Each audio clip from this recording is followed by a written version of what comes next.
आज हम बात करेंगे ये रिश्ता क्या कहलाता है और साजिशों का दलदल है क्या। इन तस्वीरों के जरिए समझेंगे मुख्यमंत्री निवास में ये निर्दलीय से कांग्रेसी बने विधायक बाबूलाल नागर हैं जो गरज रहे हैं। साथ में मुख्यमंत्री अशोक गहलोत बैठे हैं, तालियां बज रही है, नए सलाहकार बनाए गए हैं। इसी खुशी में मुख्यमंत्री निवास में पहुंचे थे। ये नए सलाहकार हैं, इनके चेहरों को भी देख लीजिए। ये काफी महत्वपूर्ण चेहरे हैं क्योंकि इन्हीं की सलाह पर मुख्यमंत्री काम करेंगे। पूर्व मुख्यमंत्री वसुंधरा राजे हैं, ये रणधीर सिंह भिंडर हैं। इन चेहरों को भी ध्यान से देख लीजिए क्योंकि रणधीर सिंह भिंडर ने अभी अभी बीजेपी से बगावत कर चुनाव लड़ा था और बीजेपी वहां पर चौथे स्थान पर रही थी। वही स्वागत कर रहे हैं भिंडर वसुंधरा राजे का। वसुंधरा राजे और भिंडर में क्या रिश्ता है, इसे लेकर भी हम चर्चा करेंगे क्योंकि बीजेपी का दुपट्टा है वसुंधरा राजे के गले में। ये अशोक परनामी है, पूर्व प्रदेश अध्यक्ष रह चुके हैं, गले मिल रहे हैं। किस बात की खुशी जताने के लिए समझ में नहीं आ रहा। यूनुस खान है। ये तस्वीरें हैं जब वसुंधरा राजे का वहां पर स्वागत किया गया उस इलाके में। और इससे पहले मैंने आपको दिखाया था कि किस तरह से बाबूलाल नागर सलाहकार बनने पर वहां पर पहुंचे थे मुख्यमंत्री निवास में और मुख्यमंत्री अशोक गहलोत का धन्यवाद ज्ञापन कार्यक्रम हुआ वहां पर। आवाज भी मैं सुनाता आपको इस वीडियो का क्योंकि अलगोजा भी बज रहे हैं। आपको अच्छा लगता अगर आप आवाज भी सुनते, मगर मुख्यमंत्री निवास से इन दिनों जो वीडियो या फुटेज आ रहे हैं उसमें आवाज गायब करके साइलेंट करके भेजा जाता है क्योंकि उन्हें डर लग रहा है कि क्या पता सियासत पे इन दिनों दीवारों के भी कान हो। यह रिश्ता क्या कहलाता है। मुख्यमंत्री अशोक गहलोत नए मंत्रियों को शपथ ग्रहण समारोह से पहले समझा रहे थे और निशाना सचिन पायलट थे जो बगल में बैठे हुए थे। धैर्य रखिए, धैर्य रखने पर सब कुछ मिलता है। तो क्या बाबूलाल नागर, संयम लोढ़ा जो सलाहकार बनकर बैठे हैं मुख्यमंत्री निवास में, धैर्य रखते तो कुछ मिलता? फिर किसे समझा रहे हैं?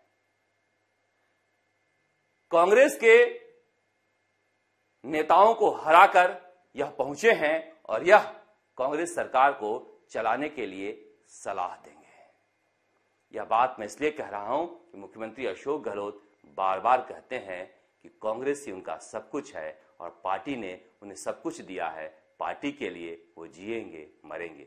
वसुंधरा राजे कहती हैं बीजेपी उनकी मां है। फिर पार्टियों के पीठ में खंजर घोंपने वालों से कैसा रिश्ता है। यह मैं इसलिए दिखा रहा हूं कि बड़े नेताओं के कथनी और करनी में क्या फर्क है, यह दिखाना राजस्थान तक की जिम्मेदारी है और यही हम करते रहते हैं। हालांकि कुछ लोगों को नागवार गुजरता है, मगर राजस्थान की जनता को यह बताना जरूरी है जो दिखता है वह होता नहीं है, जो होता है वह दिखता नहीं है, मगर बहुत दिनों तक सच्चाई छुपती नहीं है और सच्चाई जनता के सामने लाना जरूरी है कि पीछे पर्दे के हो क्या रहा है। क्या पार्टी से गद्दारी करने वालों को कोई इनाम दे रहा है जो पार्टी की कस्में खाते हैं? यह जानना इसलिए जरूरी है कि सतीश पूनिया इन दिनों चिंतन बैठक में व्यस्त हैं, चिंतन कर रहे हैं गांव गांव, गली गली, छोटी छोटी जगहों पर जाकर।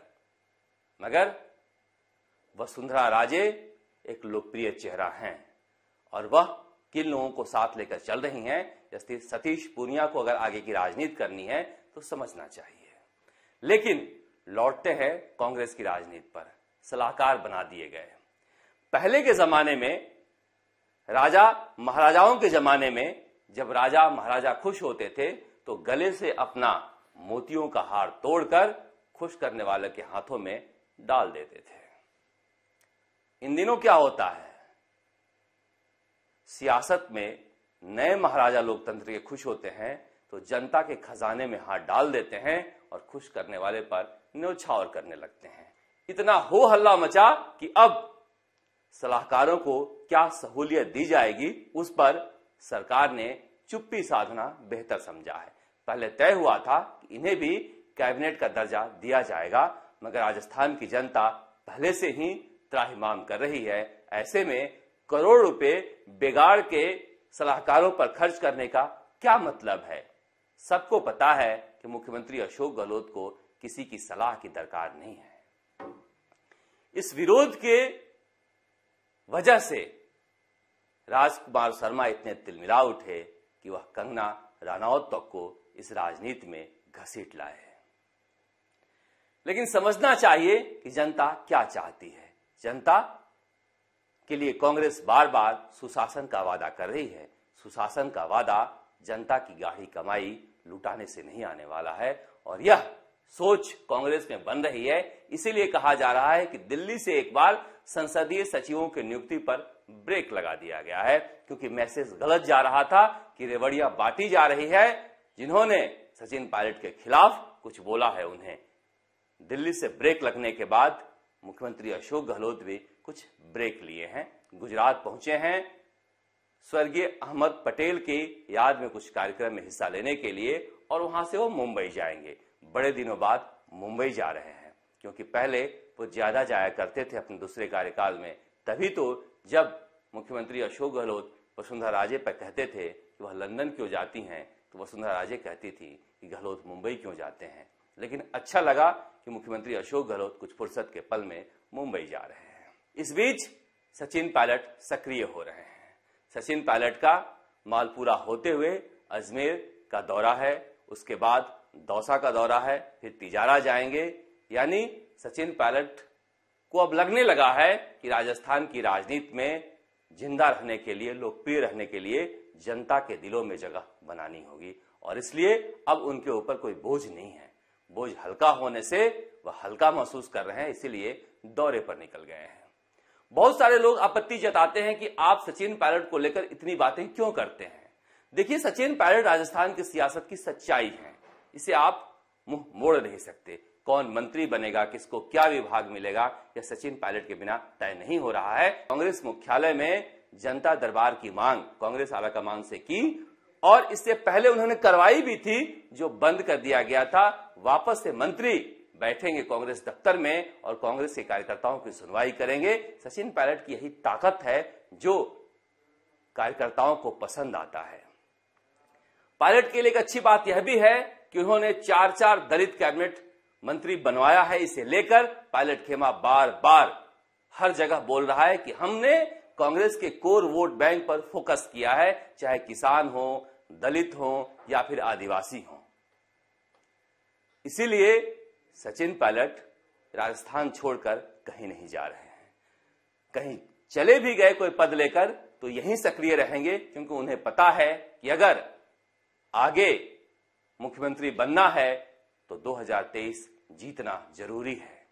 2023 जीतने के लिए क्या वो मुख्यमंत्री बनकर चुनाव में जाएंगे या चेहरा बनकर जाएंगे, इतना तय हो गया है कि जिस तरह से मंत्रिमंडल के गठन में सचिन पायलट की चली है, 2023 में पायलट एक चेहरा होंगे। अब कई चेहरे हो सकते हैं या फैसले चुनाव हो सकते हैं कि सचिन पायलट बड़ा चेहरा होंगे। यह संदेश कांग्रेस आलाकमान ने मंत्रिमंडल के गठन में दे दिया है, क्योंकि पहली बार एक विधायक की हैसियत रखने वाले किसी नेता की इतनी चली है, और वह अपने अनुसार चलाए हैं। आगे आने वाले दिनों में आप देखेंगे किस तरह से वह दलितों को लेकर, आदिवासियों को लेकर, किसानों को लेकर सम्मेलन कर वह दिखाने की कोशिश करेंगे कि मैं उन वर्गों को साथ लेकर चलूंगा, किसी समुदाय का नेता नहीं हूं, जैसा कि उन्हें बदनाम किया जा रहा है। मगर बीजेपी की राजनीति में सतीश पूनिया के लिए खुला मैदान है। सतीश पूनिया को यहां से किस तरह से अपने आप को मजबूत करना है यह दिखाना होगा, वरना 2 चुनावों में हार के बाद हर जगह अलग अलग धड़े बने हुए हैं, और वह धड़े राजस्थान में सक्रिय होना चाहते हैं। वह चिंतन बैठक कर रहे हैं, मगर ऐसा लगता है कि उन्हीं फूके हुए कारतूसों के साथ वह बैठ जाते हैं चिंतन करने। उन्हें बीजेपी में ऐसे नेता तलाशने होंगे जिनमें करंट हो, जो लोगों को अपने तरफ आकर्षित कर सकें, जिनकी वजह से लोग चिंतन करें तो गंभीर चिंतन करें, वरना बैठकर चिंतन करने से कुछ नहीं मिलने वाला है। चिंतन से एक दिशा मिलनी चाहिए, और उस दिशा पर जनता चलती हुई दिखनी चाहिए। इसीलिए कहा जा रहा है कि सतीश पूनिया मेहनत कर रहे हैं, दौरे कर रहे हैं, मगर मेहनत तभी सफल होता है जब उसके परिणाम सामने आते हैं। इसीलिए सचिन पायलट को भी यह जो मेहनत उन्होंने शुरू की है उसके भी परिणाम पर ध्यान देते हुए काम करना होगा, क्योंकि उनका मुकाबला, मैं बार बार कहता हूं, कि अशोक गहलोत से है। और अशोक गहलोत जिस तरह की राजनीति करते हैं, सचिन पायलट पसीने बहाए बिना सफल होने वाले नहीं है। मगर हां, पहली बार मुख्यमंत्री अशोक गहलोत को 40 साल की राजनीति में कोई ऐसा नौजवान मिला है जो टक्कर दे रहा है, और टक्कर देने वाला ही जीतता है, भले ही हारे। हार और जीत तो युद्ध में होता ही रहता है, चुनाव भी किसी युद्ध से कम नहीं है। इसीलिए सचिन पायलट को अब मुकाबला जनता के जरिए करना होगा, क्योंकि लोकतंत्र जनता के जरिए ही चलता है। राजस्थान तक के लिए जयपुर से शरद कुमार।